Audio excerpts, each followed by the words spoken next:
வாங்க.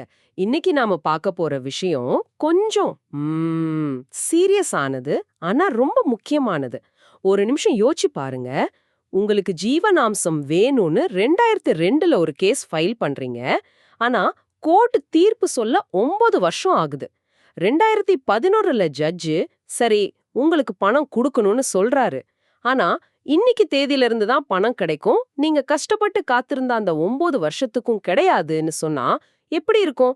இது நியாயமா? இந்த கேள்வியைத்தான் புவன் மோகன் சிங் எதிர் மீனா வழக்குல உச்சநீதிமன்றம் கேட்டது. இன்னைக்கு நாம இந்த முக்கியமான தீர்ப்பைத்தான் அலச போறோம். அதாவது நீதிமன்ற தாமதத்தால பாதிக்கப்பட்ட ஒருத்தருக்கு தீர்ப்பு சொன்ன தேதியிலிருந்து பணம் கொடுக்கணுமா இல்ல அவங்க கேஸ் போட்ட தேதியிலிருந்தே கொடுக்கணுமாங்கிறது தான் இதுல மைய பிரச்சனை. ஆமா, இந்த வழக்கின் கதைக்கே வருவோம். மீனாங்கிற பெண் 2002ல குடும்ப நீதிமன்றத்துல ஜீவனாம்சம் கேட்டு மனு போடுறாங்க. சட்டப்படி இது ஒரு சுருக்கமான விசாரணைன்னு சொல்றாங்க. அப்படின்னா என்ன? சுருக்கமான விசாரணைனா மாசம் வாய்தா வாங்கி வருஷக்கணக்கா இழுக்கிற கேஸ் இல்ல இது. சாப்பாட்டுக்கே வழி இல்லாத ஒருத்தருக்கு உடனடியா உதவி கிடைக்க செய்ய வேண்டிய அவசர வழக்கு. ஆனா இங்க நடந்தது என்ன?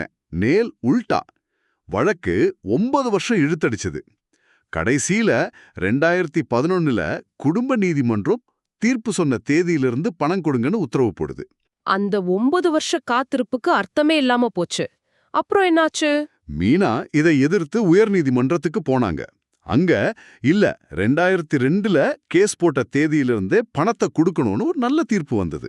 ஓஹோ! ஆனா அவங்க கணவர் இதை ஏத்துக்காம உச்சநீதிமன்றத்துக்கு போயிட்டார். அப்போ விஷயம் உச்ச நீதிமன்றத்துக்கு போகுது. இப்ப 2 கேள்வி. குடும்ப நீதிமன்றம் சொல்றது சரியா, உயர் நீதிமன்றம் சொல்றது சரியா? இத தீர்மானிக்க ஜட்ஜஸ் சட்டத்தோட பக்கத்துக்கே திரும்பி போயிருக்கணும் இல்லையா? அதாவது இந்த குற்றவியல் நடைமுறை சட்டம் பிரிவு 125 எதுக்காக முதல்ல உருவாக்குனாங்க? கரெக்ட். குடும்ப பிரச்சனை ஏன் கிரிமினல் சட்டத்துல வருதுன்னு நீங்க நினைக்கலாம். காரணம் இது ஒரு தண்டனை விஷயம் இல்ல. ஆதரவு இல்லாதவங்களுக்கு உடனடி நிவாரணம் கொடுக்கிற ஒரு சமூக பாதுகாப்பு வழிமுறை. உச்ச நீதிமன்றம் இது ஒரு சமூக நலச்சட்டம்னு தெளிவா சொல்லுச்சு. அதாவது சோஷியல் லெஜிஸ்லேஷன். ஆமா, இதோட நோக்கம் பெண்கள் ஆதரவு இல்லாம யாசகம் கேட்கிற நிலைமைக்கு தள்ளப்படாம தடுக்கிறது தான். ஒரு கணவருக்கு தம் மனைவியை பாதுகாக்கிறது ஒரு புனிதமான கடமைன்னு நீதிமன்றம் அழுத்தமா சொல்லுச்சு. 9 வருஷம். ஒருத்தரோட வாழ்க்கையிலே இது எவ்ளோ பெரிய காலம். நீதிமன்றம் இத பார்த்து சும்மா இருந்திருக்காதே. நீதிபதி தீபக் மிஸ்ரா இத பத்தி ரொம்ப கடுமையான வார்த்தைகளை பயன்படுத்தினதா நான் படிச்சேன். ஆமா, அவர் இத வழக்கின் கொலையாளி அப்படின்னு சொன்னார். Assassin of the lease. Wow! அதாவது இந்த தாமதம் நீதியே கொன்னுடும்னு அர்த்தம். குடும்ப நீதிமன்றங்கள் இப்படி சர்வசாதாரணமா வாய்தா கொடுக்கறது சட்டத்தையே கேலி பண்ற மாதிரி இருக்குன்னு வேதனைப்பட்டார். இந்த மாதிரி தாமதங்கள் ஒரு பெண்ணுக்கு உணர்ச்சி பூர்வமான முறிவை ஏற்படுத்துதுன்னு சொன்னார். நிச்சயமா. அது வெறும் பணப்பிரச்சனை மட்டும் இல்ல. ஒரு நம்பிக்கையோட நீதிமன்றத்துக்கு போற ஒருத்தருக்கு இந்த தாமதம் மனரீதியா எவ்ளோ பெரிய பாதிப்பு உருவாக்கும். அப்போ நீதிமன்றமே தன்னோட தாமதத்தை ஒத்துக்கிட்டது ரொம்ப நல்ல விஷயம். பண ரீதியிலயாவது அதுக்கு ஒரு தீர்வு கிடைச்சதா? அதாவது பணம் எப்ப இருந்து கொடுக்கணும்னு சொன்னாங்க? அங்கதான் தீர்ப்போட முக்கியமான பகுதி வருது. உச்சநீதிமன்றம் தெளிவா சொல்லிடுச்சு, நீதிமன்ற அமைப்பு ஏற்படுத்துற தாமதத்துக்காக ஒரு மனைவி தண்டிக்கப்படக்கூடாதுன்னு. சரியான பாயிண்ட். இந்த வழக்கு பல வருஷம் நீடிச்சதே மனு தாக்கல் செஞ்ச தேதியிலிருந்து ஜீவனாம்சம் கொடுக்க போதுமான காரணம். இதுக்காக சிறப்பு காரணங்கள் எதையும் தனியா நிரூபிக்க தேவையில்லை. நீதிமன்ற தாமதமே ஒரு சிறப்பு காரணம்னு ஒரு பெரிய மாற்றத்தை கொண்டு வந்தாங்க. ஓகே. அதனால கணவர் 2002ல இருந்து அந்த 9 வருஷத்துக்கான முழு பாக்கி தொகையையும், அதாவது ஏரியர்ஸ் கொடுக்கணும்னு தீர்ப்பு அளிச்சாங்க. ஓகே.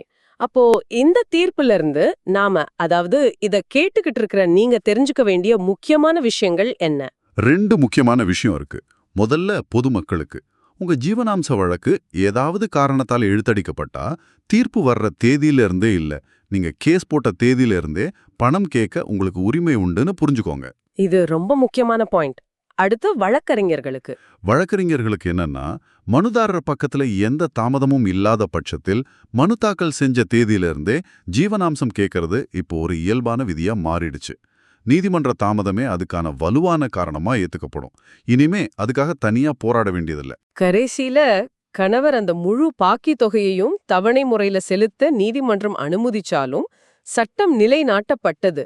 நீதிமன்றத்தோட சக்கரங்கள் மெதுவா சுழலலாம், ஆனா அது நீதிய நம்பி இருக்கிறவங்கள நசுக்கி விடாதுங்கிறதுக்கு இந்த தீர்ப்பு ஒரு பெரிய உதாரணம். ஆமா, நம்ம கோர்ட் சிஸ்டம் மெதுவா தான் இயங்குதுன்னு நமக்கே தெரியும். ஆனா அந்த காத்திருப்பு ஒரு நீதி அநீதியா மாறிடாம தடுக்கிறதுக்கு சட்டத்துல வழிகள் இருக்குன்னு இந்த தீர்ப்பு ஒரு நம்பிக்கையை கொடுக்குது. இப்போ நீங்க ஒரு விஷயத்தை யோசிக்கணும். வழக்குகளை வேணும்னே தாமதப்படுத்துற போக்க தடுக்க மனு தாக்கல் செஞ்ச தேதியில இருந்தே ஜீவனாம்சம் கொடுக்கறதை எல்லா வழக்குகளிலும் ஒரு கட்டாய விதியா மாத்திட்டா என்ன?